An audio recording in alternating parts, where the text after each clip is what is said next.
this episode, Mo and I had the absolute privilege to sit down with Vicki Speed.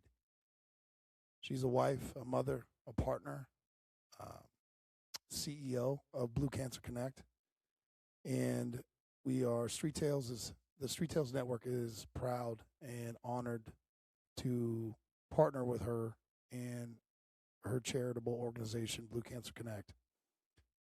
In this episode, she's going to talk about her life with her husband, who passed away from cancer. Her experience, which I'm happy to say was excellent. I mean, as excellent as could be, having to deal with somebody who's going through that. It's emotional, it's honest, it's raw. But also, we talk about what she is trying to do and how Blue Cancer Connect got started, where it's going. And it's not just a matter of collecting money to give to people who are suffering through cancer or dealing with the diagnosis of cancer. I wish we could do that. So does she. But it's also education, planning, preventing. And she's not doing it alone. She's partnering with other organizations. She doesn't try to begin to act like she has all the answers, but she sees a problem and she wants to address it. In her words, she describes cancer as an epidemic in law enforcement. And after speaking with her several times, but especially on this episode, I agree with her wholeheartedly. It's devastating what it can do to young men and women serving all over the country. And, you know, she asked some pretty hard questions that I didn't have answers to. And even now, still in law enforcement, if you were diagnosed with cancer, who do you call? Where do you go? Most agencies and organizations have nothing set up. They recognize it. They see it as it's a huge expense, and I don't think any agency can sit there and say, yeah, we're going to fund all of it, pay for all of it. They're not set up that way. There's preventable things that you could do, testing, getting in front of it, screenings, and she is advocating for all of that on top of not just being there for people who are going through it, helping them, being available to them, but also educating and getting a game plan together. I hope you enjoy this episode, and I hope you, if you feel moved, donate. You can donate direct to Blue Cancer Connect. All the links will be in the description. We've also partnered with them through Living Blue Apparel, all of the Street Tales Network apparel. All proceeds go directly to Blue Cancer Connect, and it's a good way to just show support not only for this podcast and what we're doing, but also Vicki Speed and Blue Cancer Connect. And I wish nothing but her success and want to see her grow. And there's big things coming for 2026. So starting the year off with a bang. I appreciate each and every one of you, and I promise you great things to come. Thank you so much. All right, Mo, we have Vicki Speed on with us today, and I am super pumped. She is the founder, CEO, one woman show kind of thing for Blue Cancer Connect. I know a lot of people help. I understand that, but it's your baby.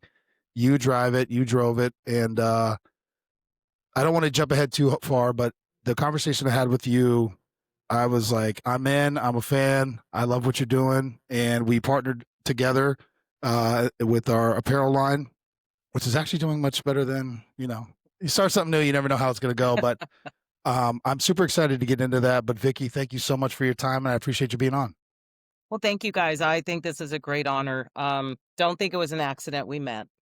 I agree. Again, another Jason Palomara connect. He's just that dude.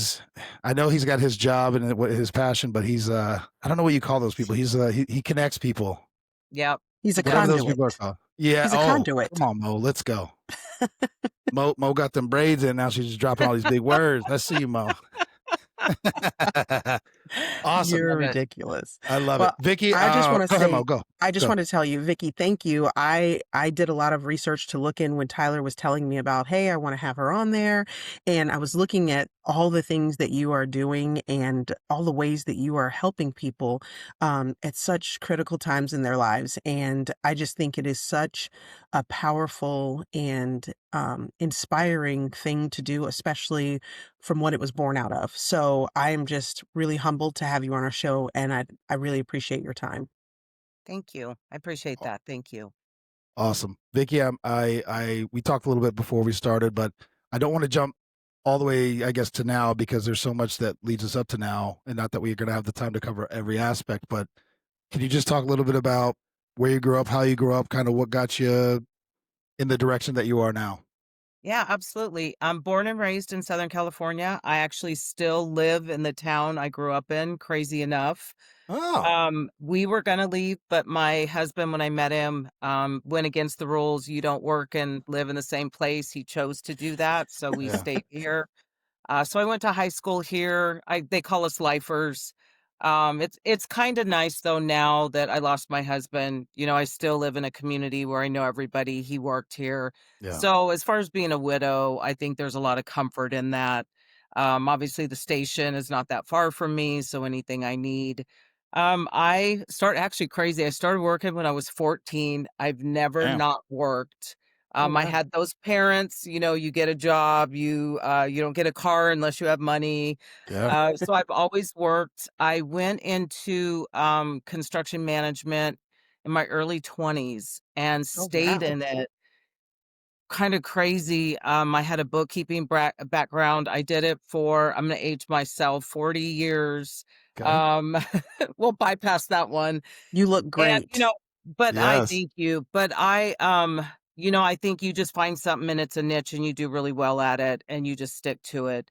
So that was my career. And at age 36, my husband, we'd been married for 5, 6 years, okay, had always had this, I'll say passion, because it's a dream and a passion to be a law enforcement officer. He was told at a young age that he would never make it.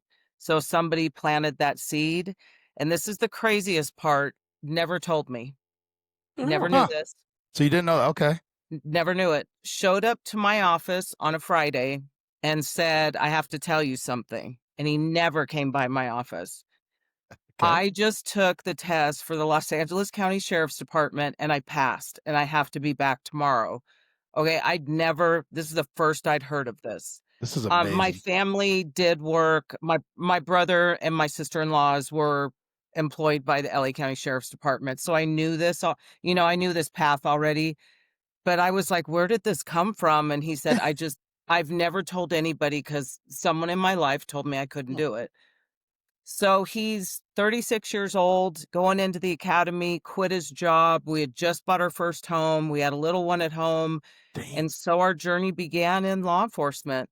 And it was amazing. He was I mean, I'm going to just say great things about him. He was a really good man yeah. to begin with, but he actually was very close to being a signed country artist and he had to decide, yeah, either we were going to move Whoa. to Nashville or he was going to Okay. become a cop. Okay. All right. wow. Okay. So, he took Hold on, the Vicky. Let me, cop. if you don't mind. So much. Yeah, I'm sorry. Hold on. That was a lot. Shame on me. We didn't actually talk about that part when I talked to you earlier. What was he doing before he got into law enforcement? Okay, I'm gonna give you a really short version of Yep. him that'll describe him. So my Okay. husband was adopted at birth. His adoptive dad, walked out on them when he was in second grade. They actually moved into hiding. It was his mom and his brother. Both boys were adopted, not biological. And I had a mother-in-law that ruled with, I say, an iron fist and a Bible. And she raised two boys on her own like that, no assistance, put herself through college, raised these two boys to be great men. And Yeah. she had always encouraged my husband to, well, I'll say not listen to the outside world. He was an athlete. He was the basketball star, the football star, dated the cheerleader. He was that guy, but she encouraged him. He was a writer and he wrote poetry and he wrote music. And, when you're in high school, that is not cool. That's not a cool Yeah. thing to Uh, do. But he had an yeah. English teacher and a mom that encouraged him. So he was a phenomenal singer on top of that. So as he grew older, he wrote a book, wrote poetry his whole life. It was therapy, sang, and just really blessed that my mother-in-law raised him like that. So he was never Yeah. afraid of who he was, or he was a 6'3" big man, wore the cowboy hat. But I love that about her, that she raised him like that. So I Yeah. think that kind of carried over into applying for the department, that don't listen to the outside noise. Even though somebody told you that at 20, it doesn't mean at 36 you can't do it. And so he had always worked for he did reconnect with his adoptive dad, who owned an excavating and crating company Got it. in the valley. He worked for him for up until he went into law enforcement. So he actually walked in, quit his job. They hired him as an off the streeter, no guarantee, but I knew he would do it. I just knew he Yeah. had that mindset, and he knew he would do it. And honestly, we've never looked back. He had an incredible career. Yeah, I do want to get into that. Go ahead, Mo. I'm listening to you talk about him, and I'm thinking about what it takes to support all these things. And I had read a Yeah. little bit when in your bio talking about him writing the book and him singing, but I didn't know he was country artists bound and all these things. That's an incredible journey. And I think being able to ride that wave with him takes a special person. That leads me back to, you said you were in construction management. That is not the typical female No. job. Mm-mm. So that It's rugged. says a lot about, where you were even at 20 years old. Is that, you said that's where you started with that? I mean, that's not even something I think most high school girls are like, I want to be in construction management. Great How did business, though. I'm gonna you, tell you that right now. Yeah, We need it's to a great great quit. money. business, but Yeah. how did you decide that path, which I think grew, helped you to grow into this wife and woman that was able to do all these other amazing things? Well, I think early on in our marriage, it's just, you're working to survive. I tell people this, when we met, it was, God, I'm going to date myself, in the 80s, $8 an hour was a lot of money back then. Mm-hmm. Yeah. And so, we lived in an apartment. We didn't have new cars. We didn't, you work because you have bills to pay. And I really hadn't thought about, like, oh my God, what is my dream job? Or I just knew, like, God, I found this niche and I feel like I'm really good at it. And I guess I just kinda stuck in there, but there was a part, in my marriage right after, I guess my son was probably in junior high. This is crazy. I had been hired by a, stadium seating company to work for them. So they did, like, all the big football stadiums, Hmm. basketball, and they had a women's motocross company, and I just couldn't not this is crazy. This is So I awesome. ended Love up it. quitting. Yeah, I begged them to let me go to their other company. His wife ran it. So now I'm traveling the US in the professional motocross industry. Yeah, and I'm like, this is the This is great. craziest thing ever. Yeah. And at this point, my husband had got off patrol. He had just uh, been invited to his first special unit, and he wanted to take it, but we knew we couldn't sustain this and have a child in high school. Got it. Yeah. So, my son was actually starting to, I'll say, act up. He was starting to act up at school. I was Teenagers. not around at all. We traveled every weekend. I worked during the week. My husband was working. So that was the deciding factor for us. We both said we both can't have a career, and it was a no-brainer. His was the benefits and the great job, and he had the career. So, I walked in and quit. I stayed home for about 6 months, and since I had always worked in construction, I started making some phone calls. "Hey, I wanna get back in the industry." I Yeah. got picked up right away from a girl that I'd worked with for probably 20 years. Now she now owned her own company, and she hired me, and I actually stayed there until my husband passed, actually. So that's how Dang. I went back into it, but, we decided then, and I think as a wife, I know we don't always talk about this, but it is very tough to be married to a first responder.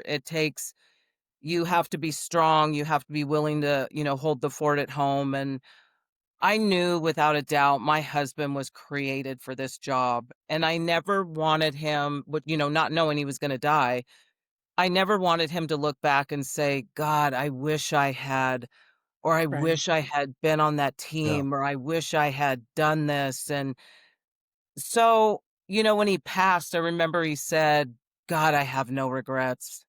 I Oh, have That's none." nice. And I think as a wife, like I said, you don't think about that early in your marriage, but that was important to me. So I know we made all the right decisions together. Yeah. I just Can have I, to ask one thing. Sorry, Mo. that's, 36 years old. You guys have been married. He comes in and goes, "I'm gonna be a cop." Were you just like, "Let's go"? I mean, what went through your head? Well, Having okay, never talked about it before, that's still wild. I'm That's gonna wild. kind of air some dirty family laundry here. Go ahead. Okay. My brother had been in this job by this point for, I don't know, 15, 18 years. And, there's just men and women that, divorce is a big thing. Oh, in law Affairs are a enforcement? Yeah. big thing, Mhm. training parties are a big thing. And that's what I knew. Ah, Right. So, kind of backing up, my husband, up until he had gone into the academy, had a band. And that's when I said he was very close to being signed. He did have a band. He was gone all the time. I supported it, and again, a dream. If you have a dream, follow it. I never wanted him to say, because of you, I didn't do this. But with that, and you guys know this, it's, you're in a bar every weekend. You're coming home at 5, 6 in the morning. Um, Kind of interesting what women do, whether you have a wedding band on or not. They don't care. these are all true Yeah, and stories. so These when facts. he when and I think this honestly saved our marriage and probably made us stronger, but when he had told me that he was going in and he made it, I just told him we have to have a conversation. I'm not gonna live how we've been living with this whole ban going out, the drinking, the everything. And I'm also, if you're gonna be like my brother, like, you need to know I will leave. Yeah. I mean, I You will said that? support you. Yeah. Oh, yeah. I That's I was not awesome. gonna raise my son with that. Absolutely not. So Okay. I told him it's decision time. You have to decide what this job is going to look like, and I'll support you. But if this is just going to continue and that's our path, it's not how I wanted my son to grow up. And, I will just say it. My husband just loved us enough. It wasn't even a flinch for him. And he said, I'm done. I'm done drinking. I'm done with the band. This is what I want to do. And crazy enough, in his 16 years on, it was never a problem. Can I Damn. just comment on the depth of Yeah. strength that you have demonstrated throughout what you've told us in up to this point? The fact that your husband surprises you and says, "Surprise, I want to be a cop." And there's just the depth of strength that it takes to say, "These are the Yeah. ground rules.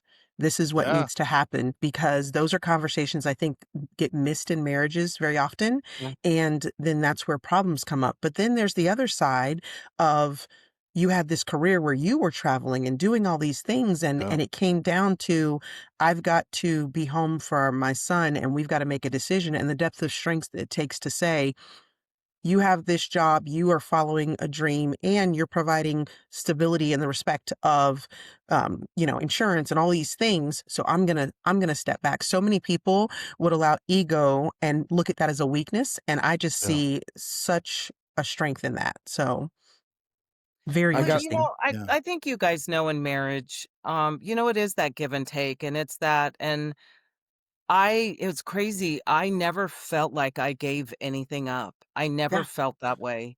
No. I, um, And I think because the way my husband also treated me, he supported everything I did. I mean, most men would have complained. I mean, I was pretty much gone 7 days a week, like January through April.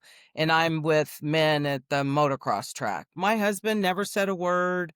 We always trusted each other. It was never even a thing. I'm running around, doing my thing. And yeah, I never felt like I had sacrificed for my family. And, you Yeah. ask yourself that as a woman, Yeah. am I gonna feel like I gave up, um, this incredible career? And the craziest part is it's the most money I'd ever made in my life. It was like a Right. dream true.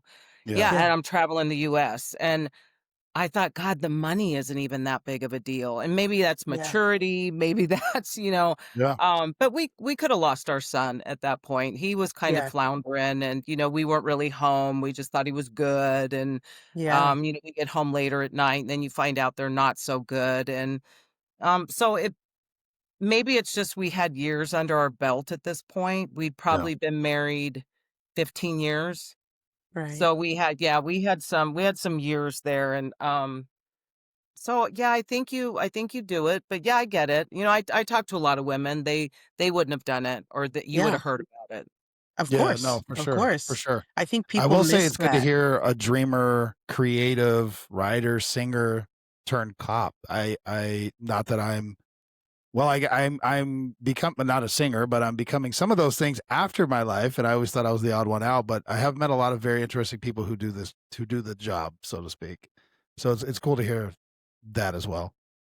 Yeah, it's and my husband was very blessed. So he figured he had given up singing and he ended up being, I'll say, the voice for the department. So he sang at every political event, the national Yeah, he anthem. did. Yeah, he Yeah, did. and he was like, God, talk about win-win. Like I feel Yeah. like I didn't Yeah, have to give anything up. So that's and like I awesome. said, writing was therapy. So he always wrote. He didn't have, the same amount of time, but it was important to him. This- Wow, Vicky. One, that's awesome. That's a lot. Can you talk a little bit about his career and then leading up to? Because again, I want to focus on your experience with his process, and then we'll move into kind of why you started Blue Cancer Connect. Because I'm happy to hear how you were treated, but I'm also surprised because I've not seen that Mhm. side of it. But we'll focus on We'll that for talk now. about that. Yeah, Yeah. yeah. So when my husband, he did the jails, which was out in Valencia, Magic Mountain out that way. And then when he went to patrol, it's kind of known where we live. It's called North County. You don't want to come here. You like an average station is 80 calls. Theirs are 800 a day. Jesus. So it's, but my husband wanted to learn, and that was a big thing for him. He said, I Yeah. want to learn. I want to be a great cop. So he came out here and, patrol, you're on training for a year. So again, we're in that like, hey, you got to leave me alone for a year. It's like being in the academy. So we went through that and we were good. And very shortly after he finished patrol training, he was asked to be on one of the first specialized teams they had. And that's kind of a no-no. You don't have the years on, and they really wanted him. So we talked about it, and that was a big shift for us. He said, it's like 24/7, 365. We're going to be that team. Um, Yeah. how do you feel about it? And at this point, I was working like 5 minutes from home, and I said, my job is I can be mom, I can work, I can hold the fort. Like, if this is really what you want to do, I think you should do it. So that really started his incredible career. So he went from the burglary suppression team to he ended up making detective. Then it was, robberies, assaults, murders. It just kind of, and he loved what he did. Absolutely loved it. Did you love it? Like watching Uh, him go through that, or I'm going to be really honest. please? At this point in his career, I resented the job. He There was you go. never home. I was Yeah, gonna say, yeah, I'll be completely honest. He was never yeah, because home. all the cool shit means you're gone a lot. Mhm. Yeah. Yeah. Well, and I know a lot of women understand this. I was going through this thing that my husband loved his job more than he loved me because he was never here. Oof. Yeah. Mm-hmm. And I can tell you a lot of husbands say that the job always came first and sometimes they catch it before it is too late, but sometimes it's too late and they were like, it wasn't worth it. Anyway, so yeah, sorry to hear that. well, okay, there's two sides to this. Go ahead. Yeah. So now my son's 18 and he's leaving for college. Okay. And we take him to college, we come home and we're empty nesters and we look at Wow. each other and we don't know each other. Yes. Yeah. I know this is very common. And about 6 months in, I just told him, I just don't think I want to do this anymore. I don't know you. I don't think I'm in love with you. Um, you love your job so much. That's kind of your driving force. I mean, I'm basically living alone now. I go to work, I go to the gym, and I come home. I'm Yeah. in an empty house. And I knew my husband was the man that he was married forever. He was that guy. Yeah. Divorce wasn't an option. So we went through a really kind of tough patch for about 6 months. And I still remember this. He said, hey, what if we just like lay the weapons at the front door and just try and get along? Like, just instead of pulling the plug, what if we just try and like talk to each other and not be upset with each other? And it wasn't like, oh, I'm going to do this or you do that. It was just, can we just start there? So it, calm things down. I said, Yeah. yeah, I can do that. So I thought, okay, I'm going to have to be a little nicer.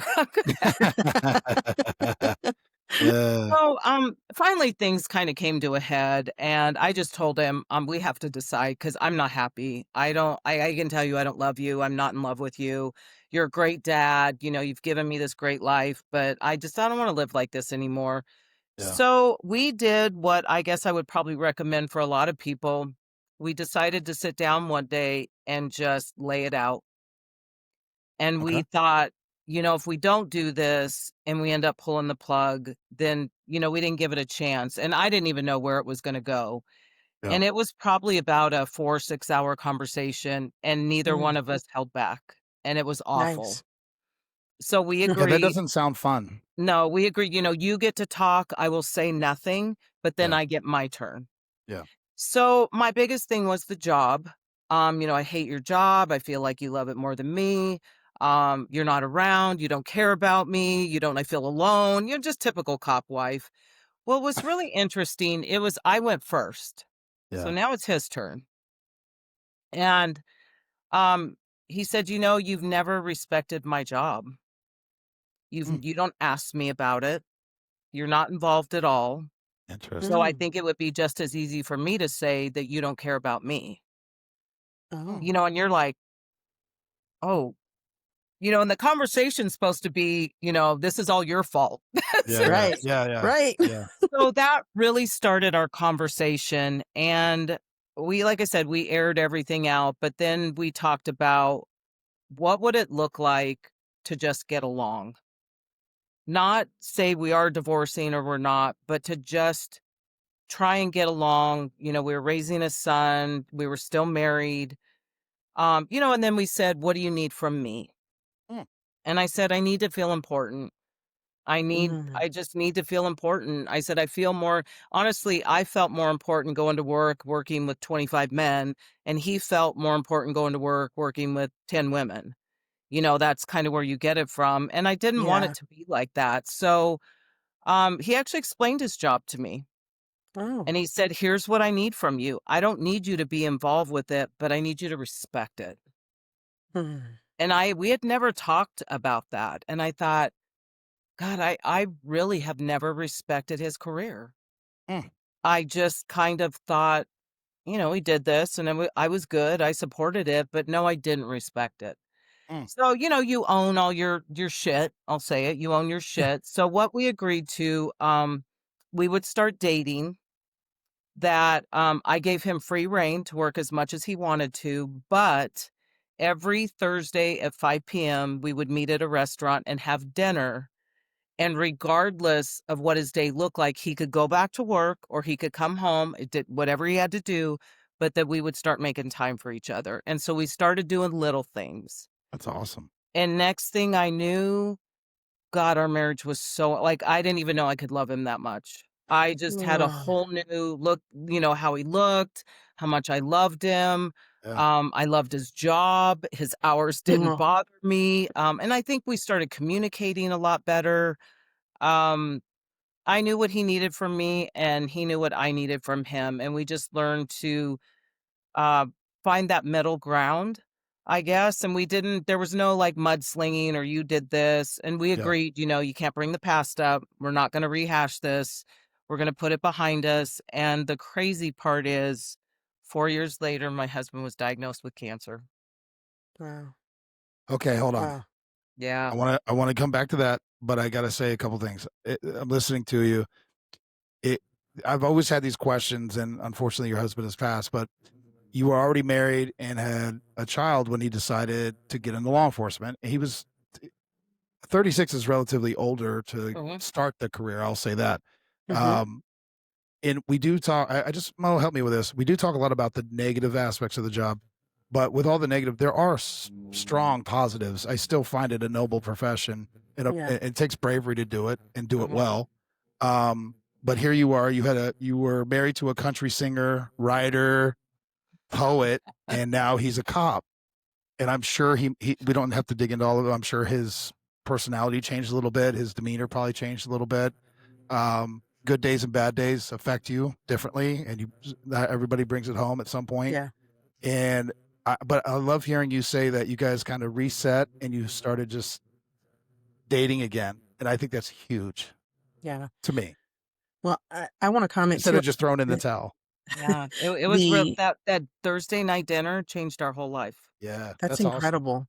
And people don't realize little switches like that. But A little bit. I, and I'm going to ask you, do you think in that moment where you felt so far apart and he obviously did as well, that coming together in that moment where you guys were both very candid and vulnerable? I know you said it was awful and ugly, but by it was almost like you ripped off the scab and let him kind of see that really soft center and he did the same thing. Do you think that was more what drove the improvement? I think with this, I'll say it. I think with first responders, the job is so crazy. You Yes. have to be careful with that communication because you just don't have time together. Yeah, Yes. The job just doesn't allow it. yeah, Yeah. And I think for both of us, I knew I was married to a really good man. That wasn't even Yeah. a thing. And I knew, like, I had to be honest. I was like, I'm going to leave him, but I'm never going to find anybody like this. And he's the father to my son. I mean, Mm. he is a good man. So, what flaws can you tolerate and what flaws just, I mean, we're talking flaws, but then I think for us, we had agreed, and I think this is huge in marriage. I yeah, needed to fix me, not Yeah. him. He needed to fix him and not me. yeah, And I Right. think when we relinquished that and just started working on ourselves, Yeah. we both became very self-aware. Like I was very self-aware of his needs. I wasn't the wife. I'd never seen the inside of his station ever. I was not that wife Okay. that went there. I didn't hang out. I didn't go to parties. Was not my thing. But if they would have a warrant, I would show up with food. I would just pull in the parking lot, just drop food off. They were gonna be there all night, and it was the little things like, "Hey, I love yeah, you and I care about your job." And I would just tell them, "Be safe." I wouldn't go in, "Hey, be safe. I wanted to feed you guys. I'll see you tomorrow or the next day. I love you," and I'd leave. So you Ah, kind of learn it's just those little things, and I think it's little. just listening to each other. That's I can huge tell you because I that's think huge, especially if you can cook. Because some people bring their food and they're like, "Bro, why? Stop telling you I have to bring food over here." But that sounds. I'm telling you, that's awesome. I think that. Well, I don't think anyone's ever done that. In my career, um come to feed I, you. well, not You know what I mean? Frank would meet me for lunch and I did go and take him food to make sure that he was and I would Of pack course his you do, because you lunches can too. cook, Mo. Mo can throw down. We don't ever talk about it, but anyway, no, I'm sorry that we off track. That's my fault. Yeah. Go ahead, Mo. I'm I sorry. think people sometimes don't realize that especially in this first responder, you hit the nail on the head when you said it impacts our ability to be able to communicate, not just because of time, but that's a huge factor because it does eat that up, but the job itself sometimes because you do talk to people all day, Mhm. Yeah, depending on what role you're in, you come home and they're talked out. And so you don't realize that you're talked out, but your spouse is desperately wanting you to talk to them and spend those times with them. And those little turns, just it doesn't have to be a complete revolution, just a little, just a quarter turn sometimes can make such a big deal, like dropping off food and having Thursday night dinners. And yeah, it shows that step of I'm prioritizing my marriage to you. yeah. No, Well, that's I awesome. think this is a big thing I need to share with you guys is one of the things my husband had said to me was, we're very good at honey-do lists. It's kind of a Mm. big thing for women. And he said, you literally make me feel like shit because you leave these lists and I can't even wrap my head around them and you drop them on me the minute I walk in the door. Mm, And, I mean, things we don't think of because a wife, it's like, yeah. well, if I write it down, what is the big deal? Just like get it done. So this is so crazy. So he worked Monday through Thursday, could be home Friday morning, just Friday, Saturday, Sunday. He was always off. So we had a deal. I got off Friday at noon and he was home. There were no honey-do lists. I left none. That was his time. Mm. And Yeah. then when I got off work, I started doing some of the errands, which didn't kill me, like dry cleaning and running by the grocery store. I stopped asking him to do that. And the funniest thing is just getting off of him and giving him that time to, I guess, just kind of take that deep breath and, like, okay, I can breathe. I'm home. I woke up to quiet. I've had my 3 hours to 4 hours to myself. He rode his bike or he ran. Next thing I knew, Fridays he would call me at work and go, "What do you want me to do? Like, do you need things done? Do you need?" I'd be like, "No, it's okay." He's like, "No, I feel great. Do you want me to get the dry cleaning? Do you want me to go to the Yeah. grocery store?" And you realize, you get off of them and you stop with those, there's a lot of this. You stop with Yeah. the honey-do list, and you kind of respect that they do need that time to come home and decompress. And it's Yeah. really a small amount of time, and that changed our whole life. It's amazing. I give credit to Doug White because he's the one that dropped it on me. I don't know if it's his original, but he was like, everyone assumes marriages are 50-50. And he goes, hopefully over the totality of time that you're together, it works out that way. But day to day, it's not that way. He goes, sometimes it's 99-1. Sometimes you need your partner more than you're giving. And hopefully it's not every day. That's a different story, but that give and take on a day to day. So that's what I'm Sure. hearing from you saying, like, look, Friday, he just needed a little time. Yeah. But then once he kind of got into the rhythm, he's like, all right, I mean, it's still his home. That's what I Yeah. never understood. It's both of your home, right? So it's like, of course you should want to take care of it and do the things, Yeah, right? but I would leave the list when I left Friday morning, and if it wasn't done when I got home at noon, I was Ah, pissed. I see. Okay. And Yeah. he's just Understood. now getting his day started because he's I been see. running or he's been in his partner's house. And so you have that Yeah. resentment. I was like, okay, Yeah. great. So you can go screw around. I'm at work and nothing's done. I mean, that was Yeah. I kind Yeah. of see. what it was. And it really did change our life. And like I said, I think it's just that respect. You learn to Yeah. respect Yeah. each other, your boundaries. Um, I learned, what those poke points, I learned what they Mm, were, so I didn't do Yeah. them. I stayed Yeah. away from them, and yeah, that's our awesome. our marriage was absolutely unbelievable. Thank God. I want to Yeah. get to his diagnosis, but I got to say, 15 years of marriage and you're still learning each other. I love it. Yeah. That means it's still exciting, in my opinion. I mean, that's me looking on the outside looking in. I Yeah. think that's still great. It Bo, is.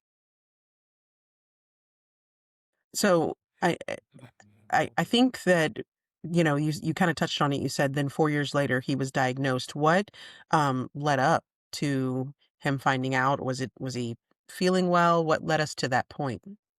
Well, there's a lot of hindsight in this, him getting diagnosed, but Right.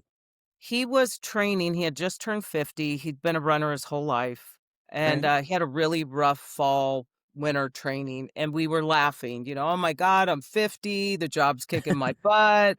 Yeah. yeah. This is probably going to be my last year. And never thought anything of it. And there was actually a day I had to go pick him up. I've Oh, never, like, wow. my husband is an athlete. And I thought, Right. God, that's weird. So he's like, Vic, God, this 50, this is bullshit. I don't know what's going I see. on. We laughed.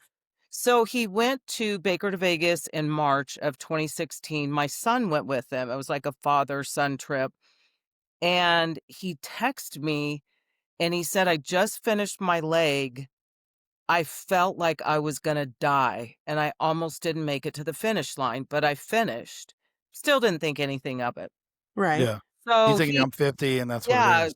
I'm Yeah. like, whatever. My son's teasing him, "Oh, dad, you sucked at training, you're getting old, they go have this Oh, incredible no. dinner together, great weekend, come home.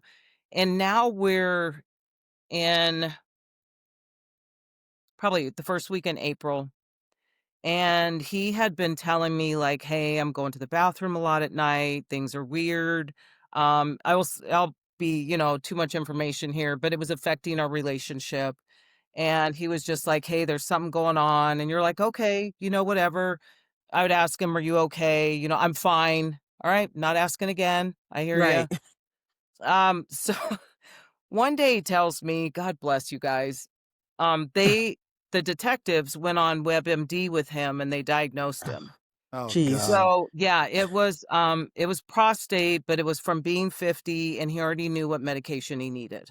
Ah, Okay. I mean, I'm not a guy, so I have no clue what's going on. Okay. do what you Well, got to do. yeah, So it's I just not want getting to. better, but We now had he's up all detectives night. to diagnose us. Oh God, it's just Mama, typical. you Okay. know how it is.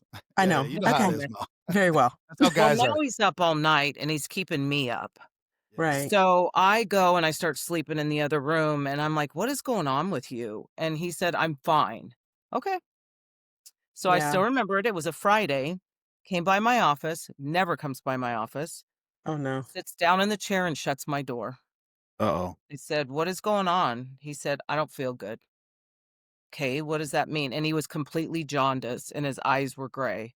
I said, Oh, what does that mean, I don't feel good?" And he said, "There's something really wrong, and I don't know what it is." yeah. Okay. So, growing up here, one of my childhood girlfriends is a PA, text her, "Hey, Mitch isn't feeling good, something pretty serious."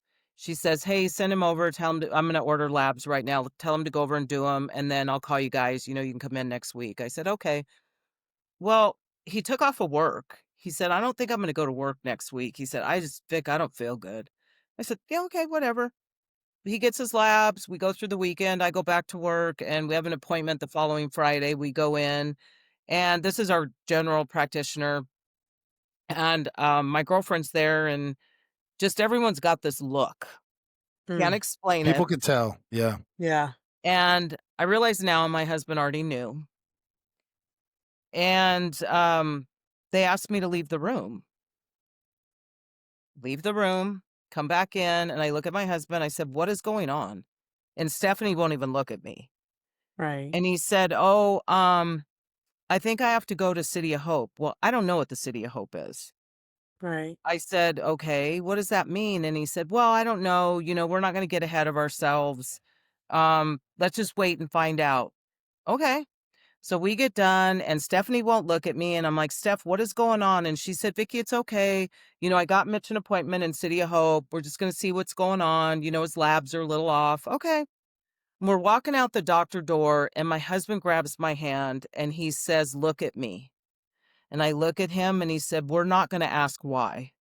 So whatever happens, we're in this." Okay. We get in the car and we go home and I literally am like, "What in the hell is going on?" Yeah. Yeah. So, he didn't feel well and he didn't look well. So I just left him alone and he was kind of on the couch all weekend and I go back to work. We have an appointment at the City of Hope and we go in like a week later and they're like, "Mr. Speed, we've seen all your test results. We have some concerns. We need to do a biopsy." Okay. Schedule it, go back in. They do the biopsy and I'm like, he doesn't feel good. Like, I don't wanna say it's not that big of a deal, but Yeah. I'm Right. not that worst case scenario person. I remember the phone call like it was yesterday. It's Memorial Weekend. Um, and the doctor calls and we come back actually to this office.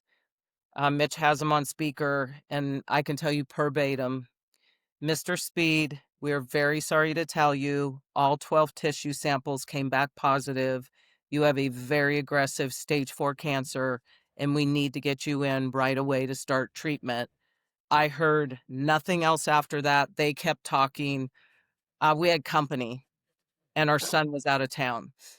Wow. So, um, it was just a gut punch. I don't know what else to say. Yeah. My whole Yeah. world stopped in that phone call. Everything Yeah. stopped, and I looked at him. I didn't even honestly know what to say to him. And I said, "Are you okay?" And he said, "We're going to entertain our company.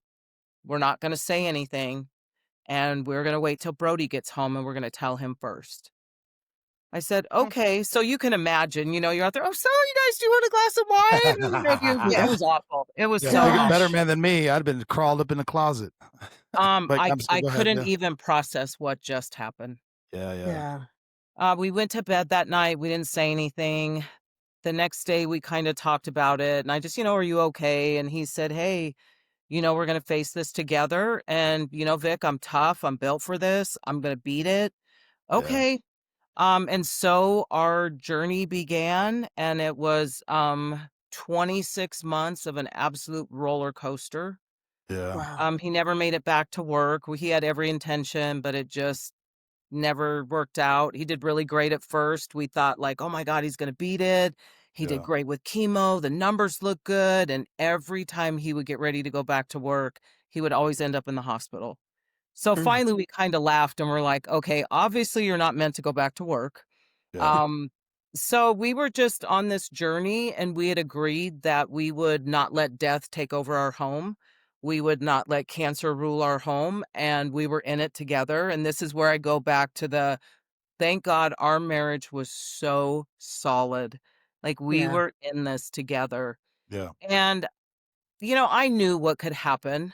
I knew, the outcome could not be so well, but we just didn't live in that. So Yeah. we Yeah. took it one day at a time, and I worked. I worked all the way up until about 3 months before he passed.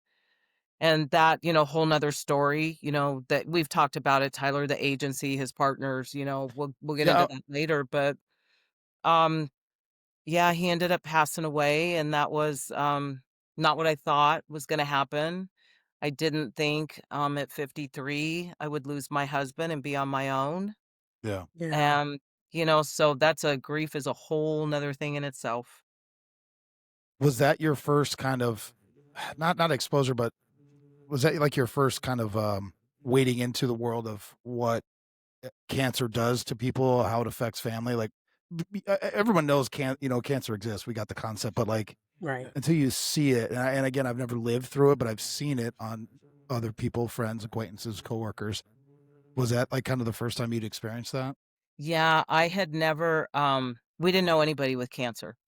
Oh, But okay. when Wow. I was, in high school, my stepdad who raised me, had heart issues, Oh, and okay. he died my senior year of high school. I was home Oh, with him. My brother and I jeez. were Mm. home. And I look back and, I know it sounds crazy, but I think God really prepared me to be a caregiver and really Yeah. prepared me. Like, I had a strength that I can't explain, but I do go back to that. My mom Yeah. had to work, so she relied on, me and my brother to take care of my dad during the day. And yeah, Right. I grew up pretty quick, but that's Yeah. what family does.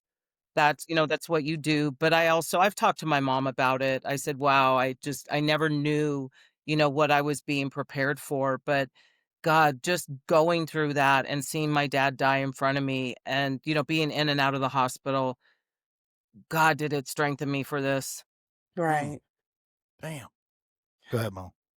No, I was just it's incredible to hear the sequence of events as Yeah. to how it happened. And very similarly, we've talked to some other people who have experienced cancer, and the common thread is how that time is such a roller coaster. It's up, it's down, it's up, it's Yeah. down. And I think that's got to be something that's just really it's gut wrenching, for lack of better terms, because you get your hopes up. Every time they go up, you Yeah. go up too. So, you talk about your strength. How were you able to maintain that? Because your insides were probably going crazy. And did you shield that from him, or did you show him all of it? Well, it's kind of interesting back to what, this first responder job. So what does that really look like? My husband was my protector. Anywhere we Yeah. went, he had a gun on him. As a wife, you don't even pay attention to your surroundings because they've got you. He was my protector. He was his family's protector. Hmm. And the minute he was diagnosed, he went into the hospital immediately because he'd gone into kidney failure. I realized in that moment, our our scripts had flipped. I Mm, was now Wow. his protector. yeah. And marriage started making sense. Like, you Mm, think about your vows and you think about because it's not all pretty. It's, no. when you're, have no money and you're gonna lose your house and, shit's getting real, and that is really what marriage is, and we had not gone through sickness together. We'd gone through some really tough things together, but I remember looking at him and thinking, "Wow, it's my turn. It's Yeah. Mm, my turn to take care of him." damn. And as this thing Yeah. progressed and, talking about cancer, the roller coaster is, and I tell people this is the best way to describe it. You can get up together in the morning and go eat breakfast, and they feel amazing. Yeah. And at 12, you're calling an ambulance because everything has gone to shit. Like, Ugh. that's what cancer does, and Yeah. Mm, every day is like that, you just don't know, so you take the good, and when they feel great, you embrace that because things can turn really quick, but, yeah, in that 26 months as things had progressed, and I saw what it did to my husband mentally, physically, emotionally, just really broke him down. It's just crazy how that whole role turns, and I was I was fiercely, fiercely protective of my husband. I Yeah. knew like it was a big thing when we were at the hospitals here. You know, those are all the people my husband had arrested. So Mm, I kind of have this rule.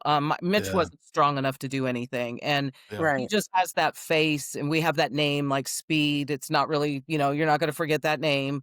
Yeah. Um, I had realized really early on, like, oh crap, we're like not in a good situation. So I told the station, I didn't ask. I told them, you guys are going to be here with us. My husband cannot protect himself. Like, we're not in a good situation. And Right. so we had a rule that anytime he, went to the ER, we were escorted. And yeah, it's crazy what it does to you. Yeah. Um, I knew I was made like that. You really don't wanna have to do it, but, Right. yeah, it was kinda crazy. I was now running the home. I was responsible for everything, his medical treatment, his doctor's appointments, his medications, Yeah. taking on workers' comp. I mean, I took everything on, and it's just funny when you love someone, you don't care. You would do Yeah. anything for them. So Yeah, we for had sure. an agreement. His only job was to fight cancer. That's the only thing he had to do.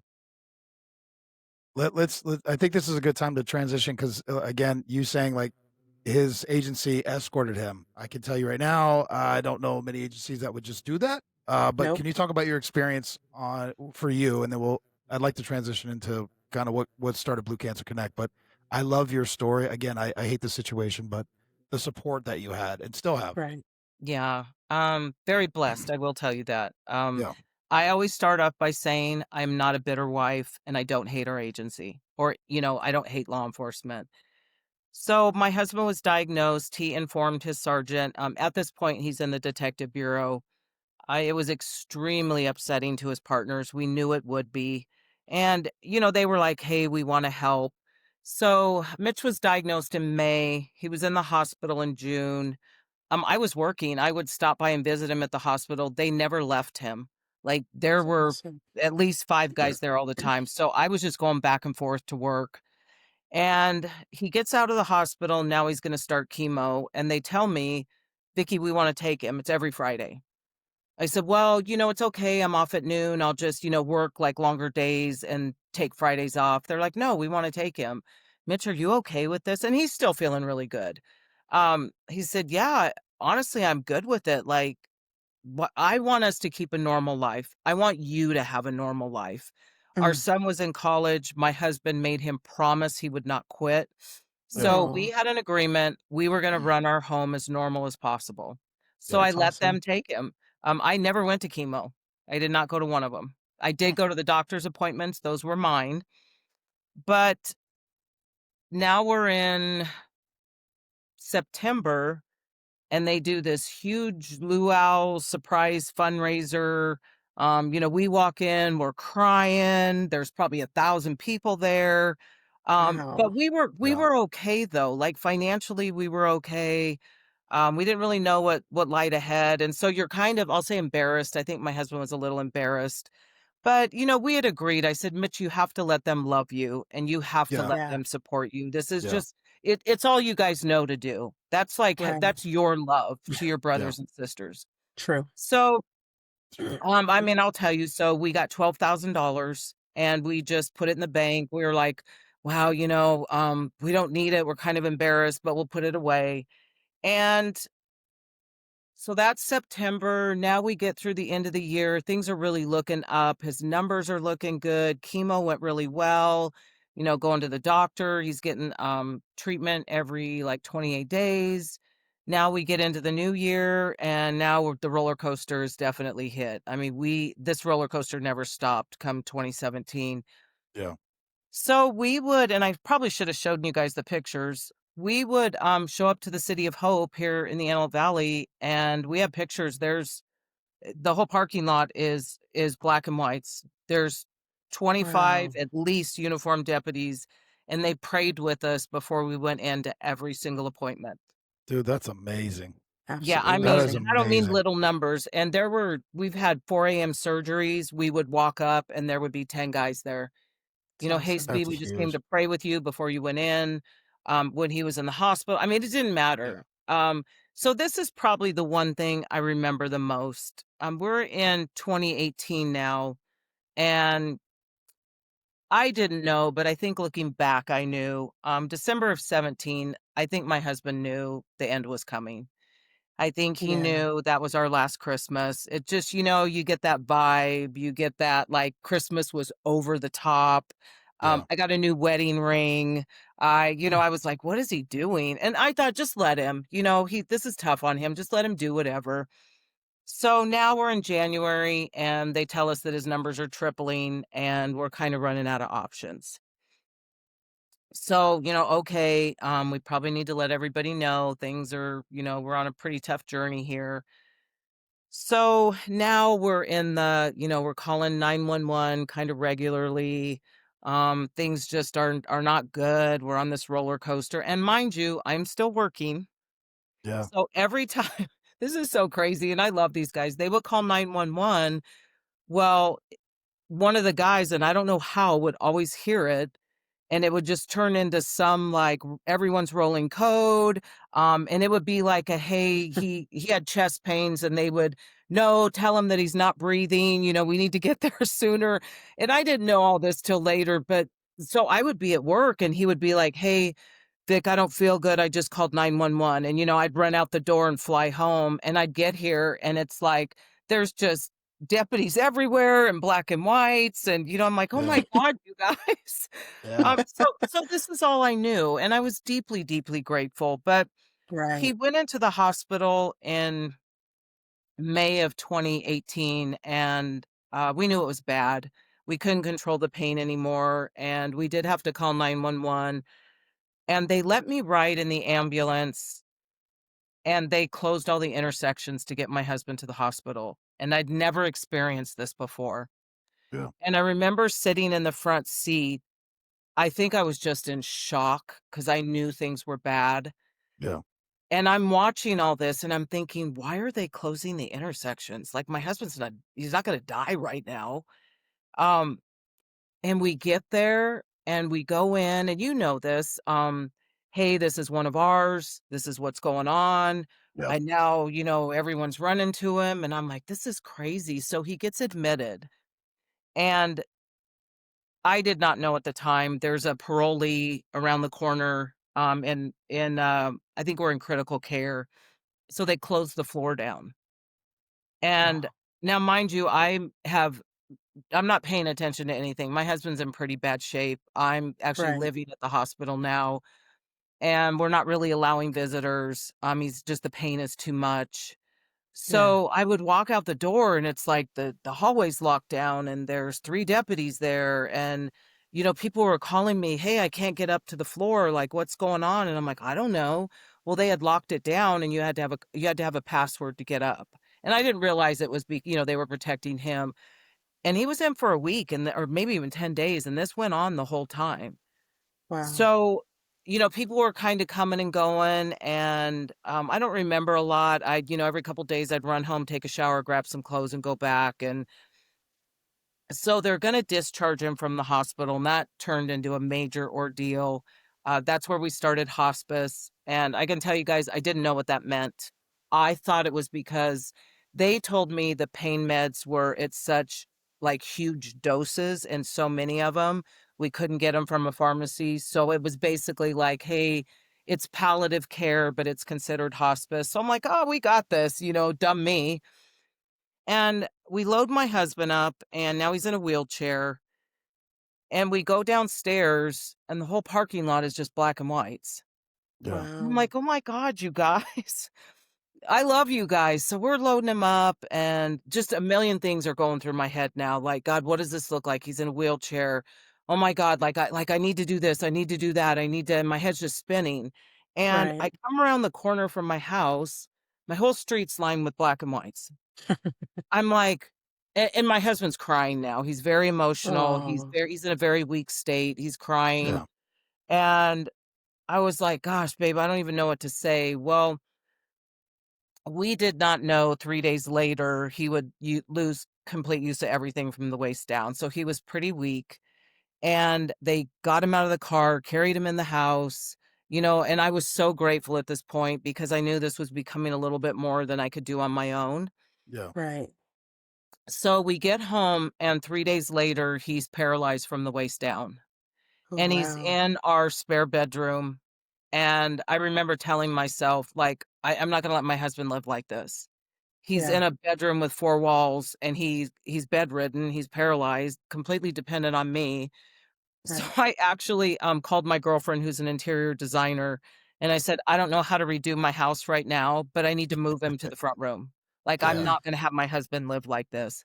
Yeah. Right. So she, God bless her, literally goes shopping, leaves her job, goes shopping.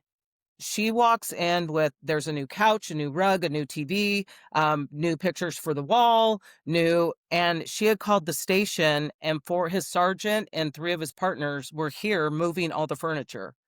Like, literally, my home house is like a 4-hour DIY going on. That's So, great. yeah, my husband's really emotional. He's like, it's bad. We're in a Yeah. bad place. And they moved him. We moved him out to I moved my dining room out. We moved the bed out there. We moved him out there. It was, set up. So anyone that came to our home, he was part of everything. Yeah. It Yeah. just, I'm so grateful we did that, and I would recommend that Yeah. to anybody. And I didn't realize we were that close to the end. I didn't, and I think it went back to us saying, "Hey, we're in the fight until the end." And Right. I just I didn't want people to hear me go, "Oh my God, I think my husband's dying." I'm like, it's like he's got cancer. Yeah, it's not good. So we moved him, and that was probably the first week of June, and our house was a constant. It was everybody was here, and this whole 26 months, we had food coming. They fixed my car, they mowed my lawns, they did all the maintenance on my house. We couldn't pay Wow. for anything. I mean, if I would have let them make my mortgage payment, they would have. And I was like, "You Yeah. guys, we have a job. Like we're okay, we're good." Yeah. They were at everything. It didn't matter what it was. And July 7th, he passed at 9:35 PM. And mind you, it was myself, my son, Stephanie, our PA, was here with him, and maybe one other person. And we had stopped visitation about 2 weeks prior. He didn't want people to see him like this. And Yeah. I agreed. And by this time now he's in a coma. And so we just stopped visitations. So I didn't think anybody really knew what was going on. We had stopped the deputies from coming over. And he passes at 9:35. I call the coroner's office, and at 11:30 they come to get him. And there's, I think, 3 of his best friend partners are here. I had texted him, and we walk outside. It's almost midnight, and my entire street is black and whites. Mm. And I'm probably gonna get emotional. And his partners are lined up on our sidewalks, saluting him. And I'd never experienced anything like this before. And it's just something you'll never forget. I mean, that just screams love. Yeah. You talk the brotherhood, Yep. so they escorted his body to the funeral home. And I can honestly tell you since July 7th, 2018, I have not been left. Oh, wow. You hear that, Mo? They still check in on her. They still It, check in on it's her. Yeah. I'm listening to her story and it got me it got me in the Yeah. feels quite a bit. But that is unfortunately fortunate because that's the way I think it should be done. Mhm. Yes. Unfortunately, I don't think that is the norm. I think that No. is such a beautiful thing that he was associated with a department that took that time for someone who gave so much. But quite often, unless it's, and even within the line of duty deaths, I have seen it's lots of pomp and circumstance. And as soon as it's done, it's done. Everybody packs up, they roll up their stuff and they go home and that family is left to pick up all the pieces. So Yeah. what a beautiful experience that I am so grateful for you to have had. Yeah. Well, and there's a reason it happened like this, and I think Tyler and I have talked about that. It Yeah. it leads into why and what I do. Yes. Yeah. So take us, tell me why and what led you into Blue Cancer Connect because that's huge. Oh, I'm sorry. Well, Go ahead, Tyler. I'm sorry, just because I want to do that, but could you just talk about what does Blue Cancer Connect do, and then we'll talk about how it got started, because I kind of want to. There's so much more than just, donate money, give to people who need it. It's not that, in my opinion. But could you just talk about kind of what Blue Cancer Connect is doing, and then we'll talk about how it got started, and then we'll talk about where it's going. Is that okay? Okay. Yeah, absolutely. So we're going to do this backwards. So there is a Yeah, lot going on right now. I know, but I just We want have a to. lot of moving pieces right now. Yes, So we I are know. 2.5 years into this. Gosh, we are in the thousands of sworn that we've helped. And Yes. the idea I had was to help my husband's department. That was the idea that I had, giving back to the men and women who took care of my family and took care of my husband. And Right. I know, Tyler, you understand this. My husband died with peace because he knew his Yep. partners would take care of me and our son. Yeah. Yeah. That's a peace that he died with. And Yeah. It's you don't amazing. ever forget that. You don't ever No. forget the gratitude of that. So I thought I could help. I had done this. I think we figured it out really well on our own. Workers' comp, attorneys, the settlements, department benefits, like the really crappy stuff, medical bills. Yep. So I thought, wow, maybe I can help somebody. So my husband passes, and we were just talking about this today. I went through a really tough couple years of I was drinking a lot and just I was not prepared for grief. I was not prepared to lose my Yeah. husband. And I know everyone says, oh, but you knew he was going to die and you had time and you had, well, I, No. I'm, I'm No. sorry, but I have not experienced that. My whole world, the rug had been lifted out from underneath me, and, I got really lost. I don't want to say I made bad choices. I didn't go back to work for a year. It was something I had promised myself.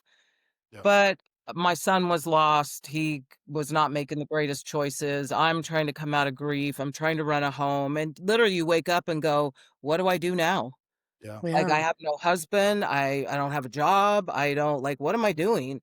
So I just started kind of bouncing around and, hanging out with my friends. And about year 3, I had spoke about marriage to agencies, and I really thought that's what I was going to do. I thought, okay, I'll talk about marriage and I think I can help people. We did a pretty good job. And when you're doing something you're not supposed to do, it just will never get off the ground, That is ever. That's very true. true. We Yeah. would have a door open and then we'd have 16 slam. And I mean, we couldn't get this off the ground to save our life. Yeah. And I thought, God, it's really weird. I feel like Mitch's partners support me.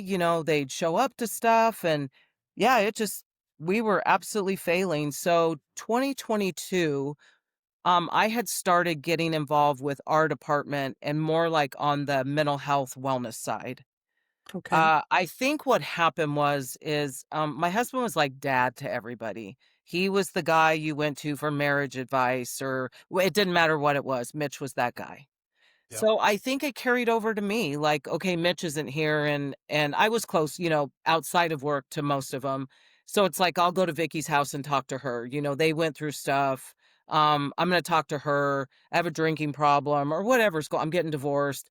So I say being mom. I was mom, and I thought, I should just keep helping them. Like, I should just figure this out. So I had an organization reach out in 22, and they'd asked me, "Do you want to get peer certified and do work with us?"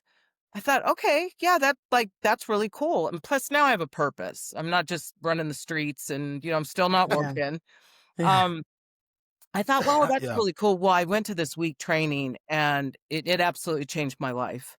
Mm. Because you are stripped of a lot of things. Like, it's not just Yeah. you go and get trained. And I think it opened my eyes to a lot of things about myself and what I really wanted to do and how much I really loved the people that were there for my husband.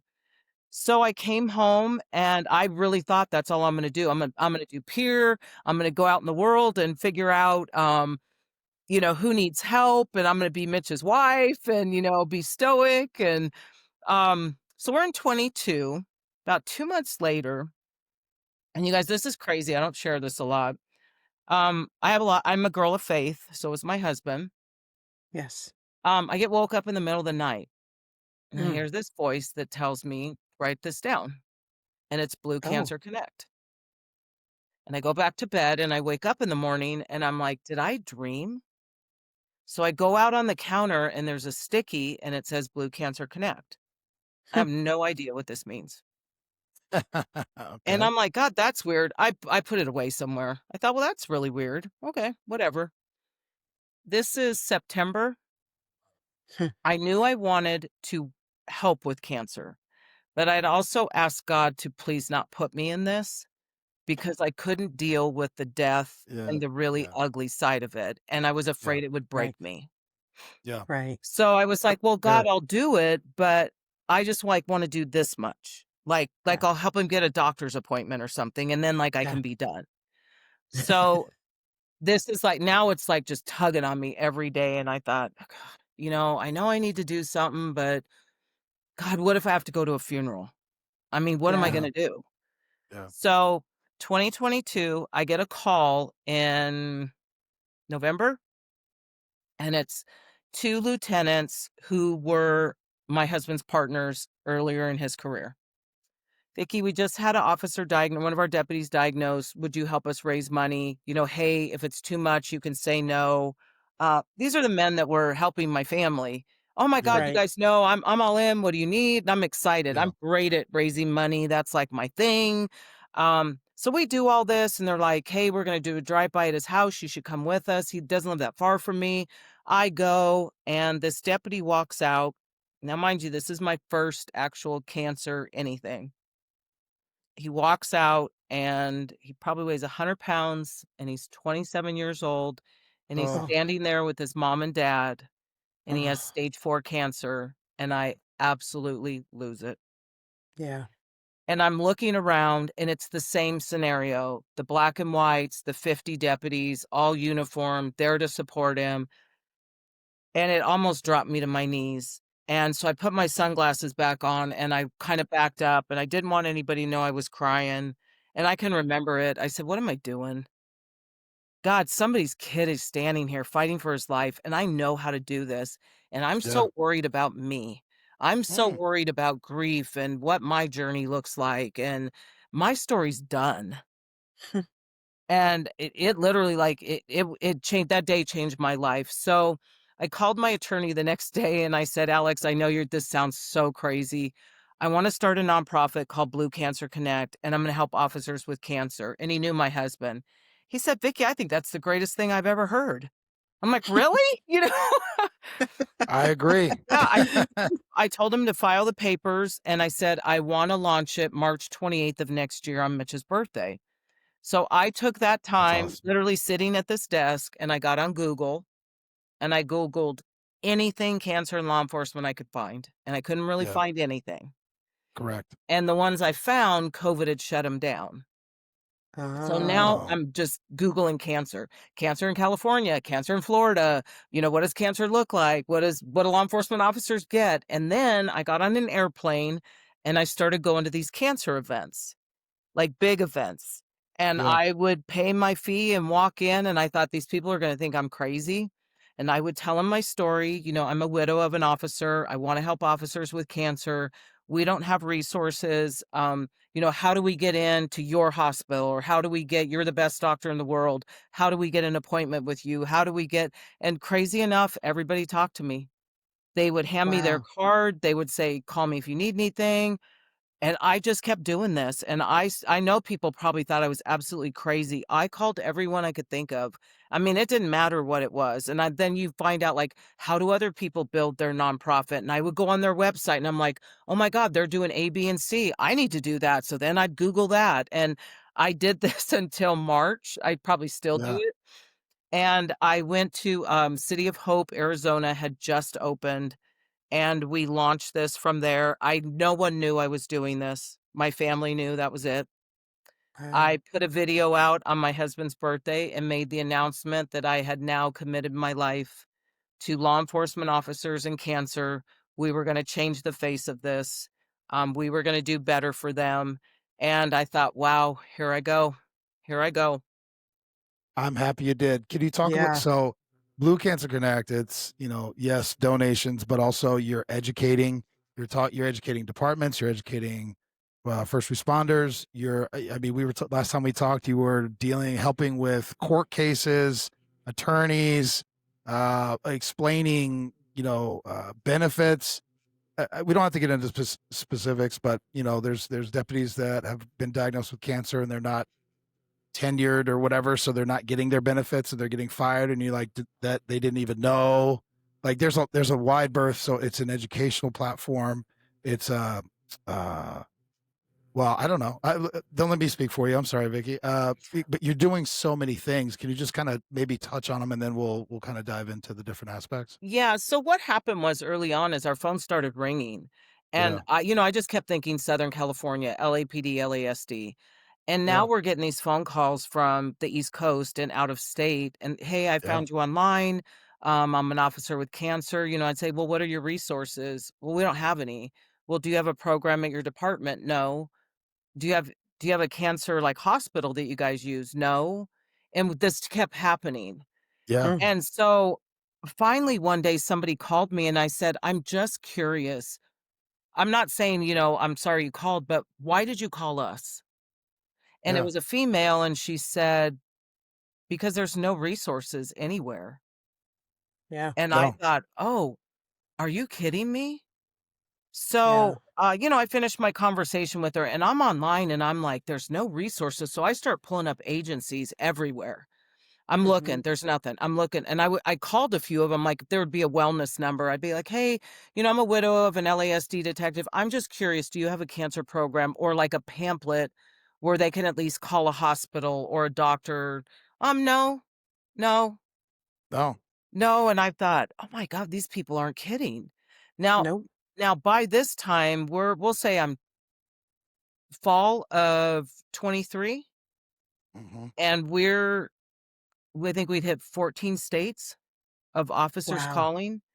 Yeah, And Wow. I remember sitting here at this desk, and I said, "What am I doing? Like, what am I doing with this?" So I thought I'm either all in, which means the commitment of my life, Right. or I pull the plug, because it's not fair to law enforcement if I'm not gonna do this nationwide. And it wasn't even a Mm. question. So I remember sitting here going, "I'm all in. I don't know what this looks like. I know I'm supposed to be doing this, and I know they need help." And yeah. I've never looked back. It's amazing. Vicki, I can tell you, we talked maybe 6 or 7 because your son was getting married, has been married, was getting married, has so I was like, we'll table that. But after talking to you, I Hmm. either that night or the next day, I can't remember exactly, but I went and looked at my policy, going, yeah, what are my? Because we had talked about it. I was like, I don't even know. Yeah. It just that knowledge and that tidbit. Um, I also just want to touch on, because I love the way you said this. You're like, I don't take a dime because my husband made sure that I was okay, and I Mm. don't need it. I think that's very important, because a lot of people get Huge. hinky about charities, but you're like, no, I don't need it because my husband Yeah. took care of me. That's Well, I amazing. think it's That was important, beautiful. one, with what we do. Yeah, You're asking law enforcement officers to trust you. that's hard. Like Yes. this is life and death. Number one, you're Yeah, saying, "Hey, trust me, yeah, and I'm going to give you great, good information. I'm going to steer you down a great path." But because I have an accounting background, and just I always dealt with money and big money. But I'm like, you have to be transparent. You have yeah, to be, Yeah. and I didn't really know this space. I didn't know the wellness space. I do now, but you hear like, "Oh, this nonprofit went under," or, "Oh, did you hear the CEO did this?" Or, yep, "Oh, Right. did you hear?" And I thought, God, how can you ask officers to trust you yeah, Yeah. if, like, you're as shady as they come? Yeah. Or yep. you are, so I'm transparent anyhow, but I always talk about what we do. And I can tell you right now, we can be a seven-figure organization, and it's not enough money to help our officers. A cancer No. No. diagnosis absolutely destroys your family. Well, Yeah. and I think that's one of the aspects that I am supportive or excited about with what you're doing. It's not just like, hey, we need to raise all this money so that we can help pay medical. I wish we could, but that's a huge undertaking, and maybe Mhm. one day. I'm not Yeah, speaking into don't count it existence, out. right? Don't count No, Yeah. it. absolutely not. I would love to. I would love for that to happen. But it's the educational part, the training Yeah. part, the connecting part, conduit, as Mo said, to your point, if I was diagnosed right now, knock on wood, I don't want to do that. I wouldn't know who the best cancer. I have no clue, and I don't Yeah. even know who I would call. To be honest with you, I don't know what I would do.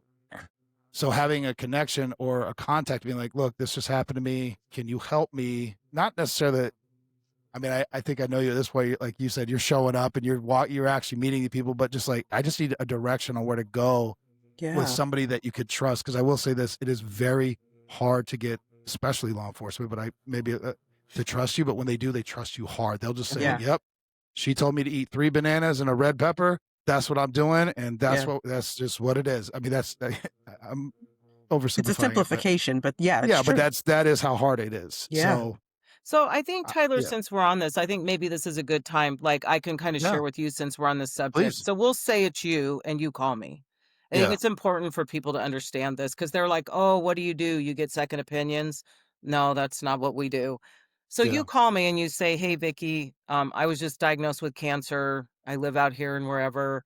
Um, I'm just kind of looking for some resources for, I don't really know what you do. I looked at your website. Okay, so you know what were you diagnosed with? Hey, yesterday they told me I have a mass. I'm going into surgery. I'm waiting for the stage. I don't really know what this road, what it lies ahead, and I'm not even sure what I need from you.